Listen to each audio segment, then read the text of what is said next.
இயேசுவுக்கே புகழ்.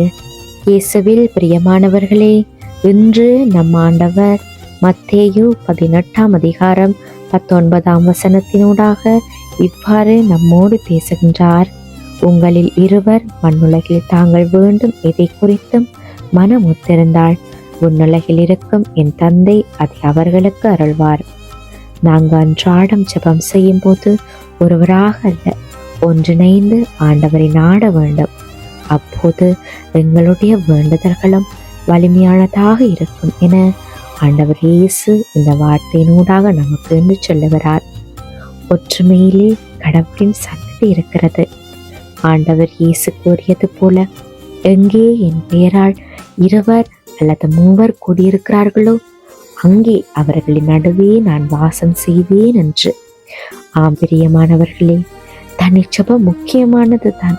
ஆனால் ஒரு மித்த ஜெபம், அதாவது குடும்பமாக சேர்ந்து ஆலயங்களில் மக்களோடு சேர்ந்து இப்படியாக ஒன்றிணைந்து செய்யும் பிரார்த்தனை ஆண்டவரின் இதயத்தை நெருங்கி செல்ல உதவும்.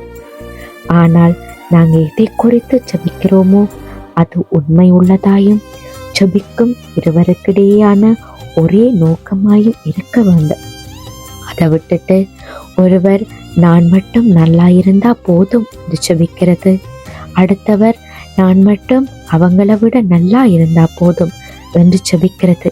இப்படியான வேண்டுதல்களை விட்டுட்டு நாங்க எல்லோரும் நல்லா இருக்கணும் என்று நாங்க ஆண்டவர்கிட்ட ஜெபம் செய்ய வேண்டும். ஆண்டவர் குடும்பத்துல அமைதியையும் ஆசிரியையும் கொடுக்க வேண்டுமென்றால் நாங்க குடும்பமாக சேர்ந்து ஆண்டவர்கிட்ட பாதத்துல உட்கார்ந்து ஜெபம் செய்ய வேண்டும். ஆண்டவரும் இதையே தான் எங்கள் ஒவ்வொருவரிடமிருந்தும் எதிர்பார்க்கிறார். பிரியமானவர்களே, நாங்க தனிப்பட்ட ரீதியில ஜெபிக்கும் போது எவ்வளவு வலிமையானதாக இருக்கு. எங்களுக்கு பல சமயங்கள்ல ஆண்டவர் எங்களுடைய தனிப்பட்ட ஜெபத்துக்கும் கண்ணீருக்கும் பலன் கொடுத்திருக்கிறார். அதே போல இருவராக சேர்ந்து மனமொத்து ஜெபிக்கும் போது அந்த ஜெபத்துக்கு இன்னும் வலிமை கூடும். அதற்கான பலனும் நமக்கு இரட்டிப்பாக கிடைக்கும்.